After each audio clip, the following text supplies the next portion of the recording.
루카가 전한 거룩한 복음입니다.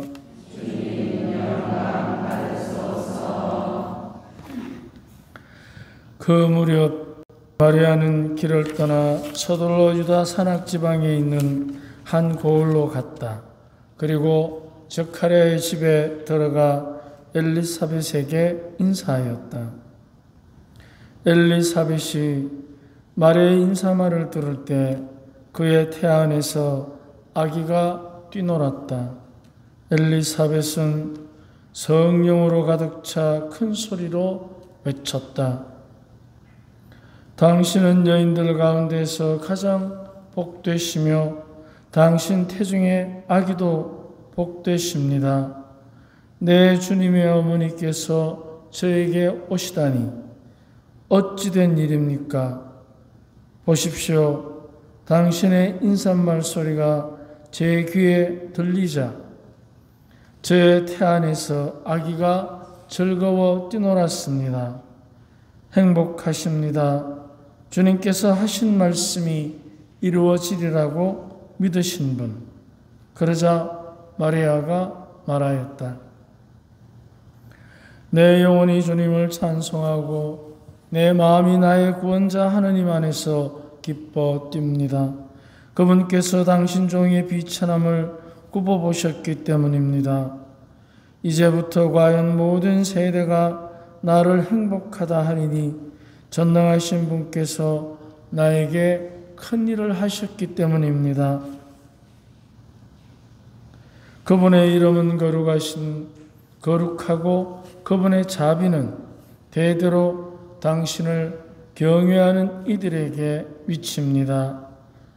그분께서는 당신 팔로 권능을 펼치시어 마음속 생각이 교만한 자들을 흩으셨습니다.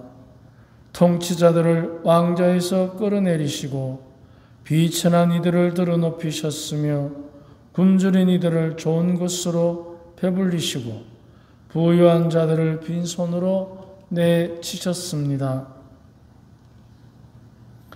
당신의 자비를 기억하시어 당신 종 이스라엘을 거두어 주셨으니 우리 조상들에게 말씀하신 대로 그 자비가 아브라함과 그 후손에게 영원히 미칠 것입니다. 마리아는 석 달가량 엘리사벳과 함께 지내다가 자기 집으로 돌아갔다. 주님의 말씀입니다. 그리스도님 찬미합니다. 참 예수님. 예, 성모님 축일 맞이해서 이렇게 함께 이 골짜까지 와주셔서 고맙습니다. 우리가 이제 날도 덥고 뭐 여러 가지 기후적으로는 힘든 때인데 우리가 대부분 사람들이 이렇게 보면 서로가 말다툼을 하거나 또는 생각의 차이가 있을 때 서로 다툴 때가 있습니다. 여러분도 다툴 때가 있죠? 지금도 다투어서 여기 왔는지는 모르지만 날도 덥고 뭐 다투기도 하고 그러니까 꼴도 보기 싫고 하니까 그럴 수도 있겠습니다만은 근데 우리가 다툴 때 보면 한 가지 기술이 좀 부족할 때가 있습니다. 다투는 거 보면. 예를 들어서 우리가 뭐 쉽게 부부, 그죠? 부부가 다툴 때 안 살라고 다툽니까? 살라고 다툽니까? 살라고 다투죠. 그죠? 안 살라고 다툽니까? 안 살려면 다툴 일이 없습니다. 그죠? 근데 우리가 다툰다는 것은 뭔가 새로운 변화가 필요한 때가 왔다는 신호예요. 근데 우리는 대부분 다투게 되면 그 다툰다는 사실 자체가 힘이 들기 때문에 그러니까 피해버리기도 하고 또는 다투어서 서로가 부딪히기도 합니다. 그런데 그 부딪힘의 근본적인 방향은 어디냐면 더 잘 살기 위해서입니다. 그런데 그 더 잘 사는 데 있어서 개선책을 꺼내놔야 되는데 개선책이 아니라 어디에 매달리느냐? 자존심이 상한 것에 매달리게 됩니다. 자존심. 근데 사실은 쫀심 부려봐야 누구 손해입니까? 누구 손해? 자기 손해잖아요. 그런데도 쫀심을 부립니까? 아니면 가만히 있습니까? 그죠? 그래서 안 그래도 더운데 더 열받죠. 자, 그렇다면 분명 우리가 맞다 하잖아요. 그래서 우리가 다른 사람과의 관계에서 특히 가까운 사람일수록 이제 뭔가 서로가 더 잘 살기 위해서 서로가 받아들이지 못하는 부분들을 너무나 쉽게 틀렸다고 지적합니다. 내가 틀렸다고 반성합니까? 아니면 네가 틀렸다고 지적질합니까?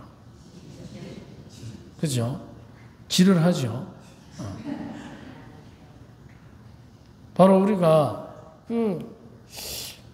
틀렸다고 지적할 때, 이때 내가 다른 사람이 틀렸다고 지적하는 것을 굉장히 소중하게 다뤄야 됩니다. 쉽게 내지르고 끝날 게 아니고 지적질할 때 그때 지적하는 내용, 그게 굉장히 중요합니다. 왜냐하면 내가 지적하는 내용이 그 안에 뭐가 담겨 있느냐? 나의 삶의 방향이 담겨 있습니다.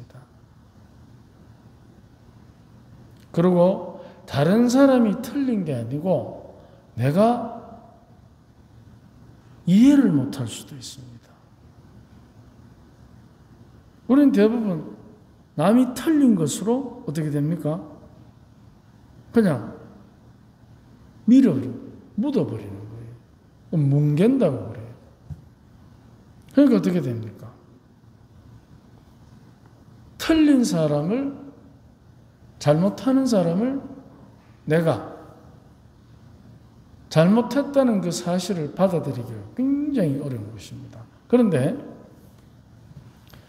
다른 사람이 잘못한 것을 잘못한 것이 아니고 힘든 것으로 내가 받아들이면 어떻게 되겠습니까?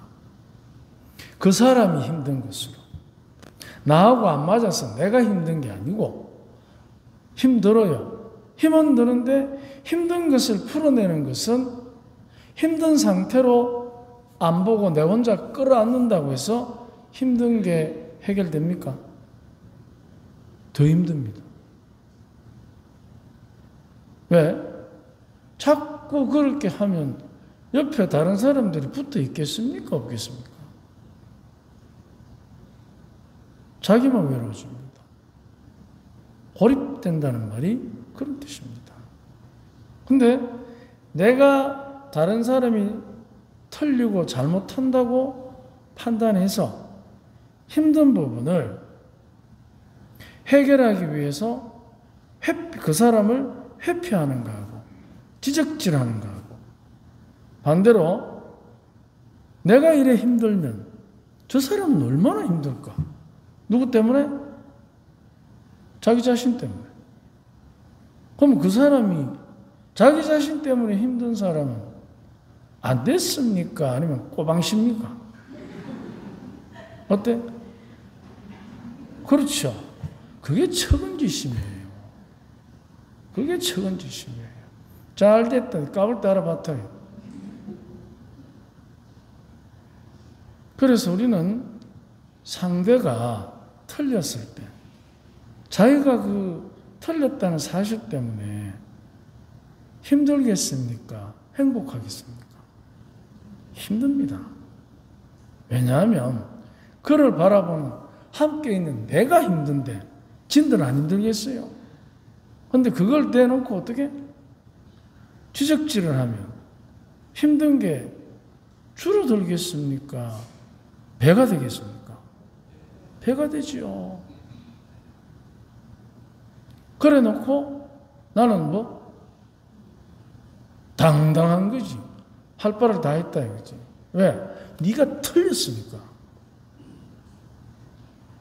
근데 여기에서 중요한 이제 생각하는 힘이 있어야 합니다.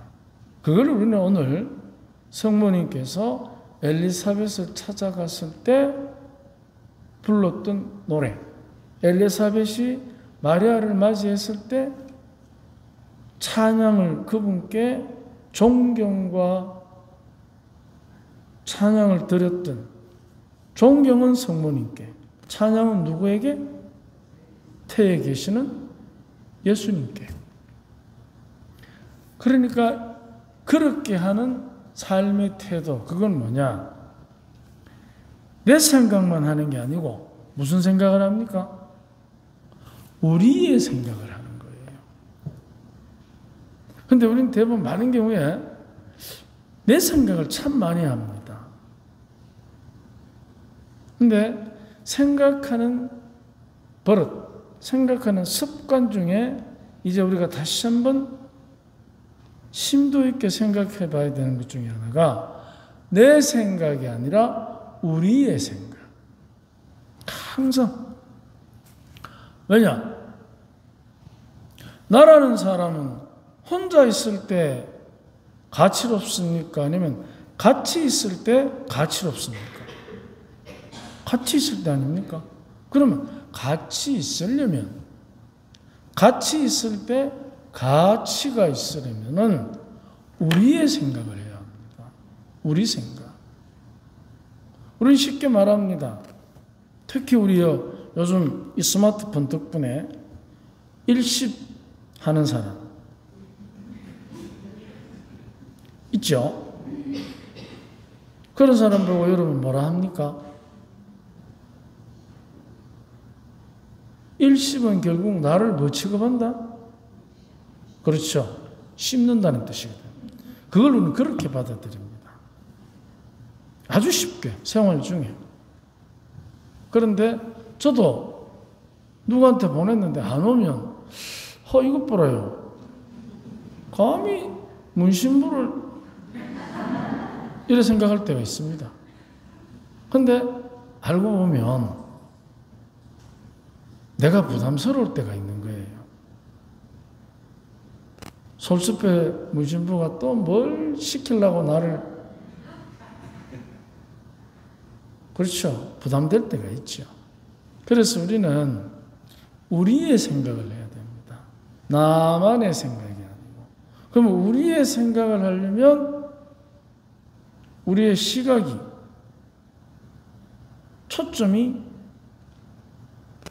나한테 와 있어야 되겠습니까? 아니면 상대에게 가 있어야 되겠습니까? 상대에게 가 있어야 됩니다. 그거는 뭐 틀림없습니다. 그래서 뭐냐 하면 우리의 생각을 하면 내가 무엇을 해야 되는지 누군지를 확연하게 깨닫습니다. 자, 여인 중에 복되신 분을 만났으면 복된 분을 만난 사람은 복됩니까? 지저분합니까? 복되겠지요. 그거 아닙니까? 그러니까 우리의 생각을 해야 되는 겁니다. 그럼 우리의 생각의 출발은, 나의 생각은 하나도 안 중요하다 그런 뜻이 아니고 상대에 대한 생각이 앞설 때,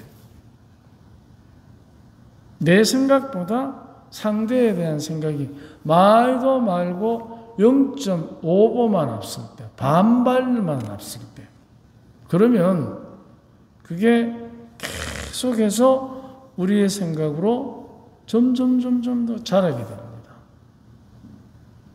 그러면 이제 그 수련이 되면 우리의 생각의 가장 기본기는 뭐냐? 너의 입장에서 너를 보고 너의 입장에서 나를 보는 것입니다. 절대로 나의 입장에서 너를 보면 안 됩니다. 그러면 나의 입장에서 너를 보면 너의 행동 중에 대부분이 어떻게 됩니까? 잘못된 거예요. 근데 너의 입장에서 너를 보면 그때 내 스스로도 그렇고 그 사람에게도 그렇습니다. 뭐를 중심으로 해서 사람을 받아들이게 되느냐? 약점. 그 사람의 약점. 장점도 단점도 아닙니다. 약점. 성모님의 지금 가장 약점이 뭡니까? 이 복음에서 처녀가 알을 낳아도 할 말이 있다 하더만 하느님의 아들이란다. 다른 사람이 보면 뭐라 하겠습니까? 딱 이래 이야기 안 하겠습니까? 약점. 그 약점을 엘리사벳은 뭘로 봐요? 하느님의 섭리로. 다른 사람의 약점을 하느님의 섭리로 바라볼 때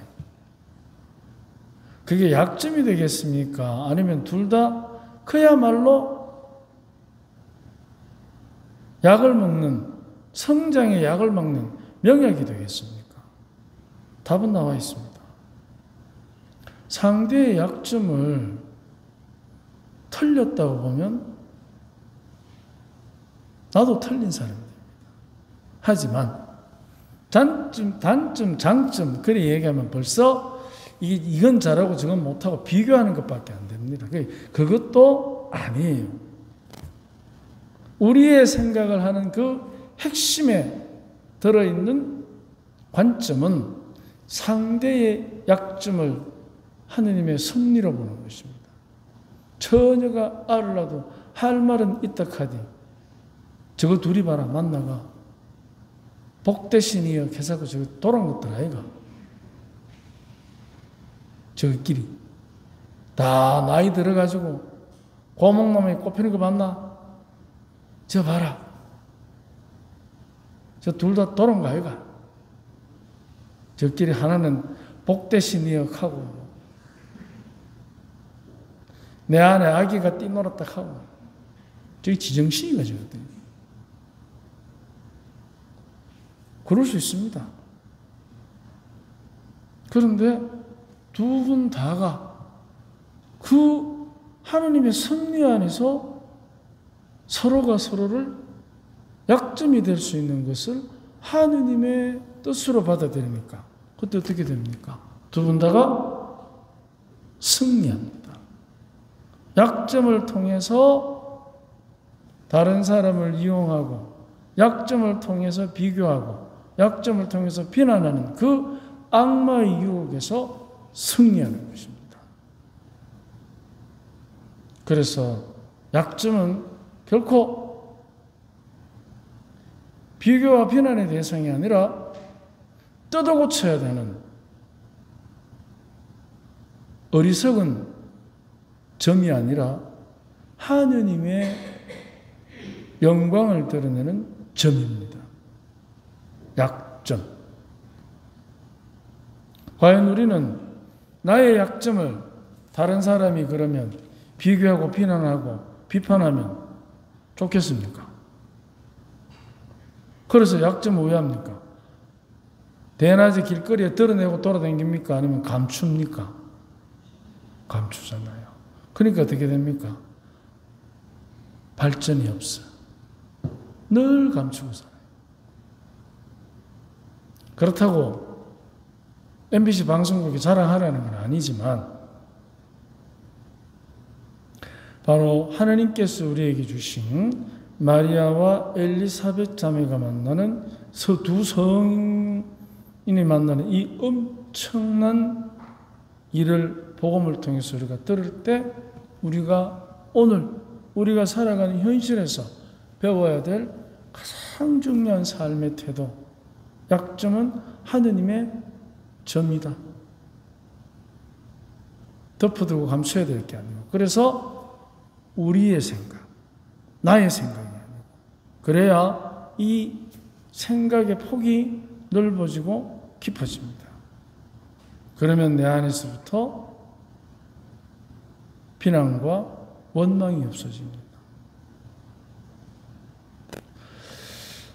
만약에 우리 마음 안에 부정적 생각과 부정적 선택이라고 하는 비난과 비교와 지적질이 없어진다면 우리의 마음의 힘이 얼마나 선하게 강해지겠습니까?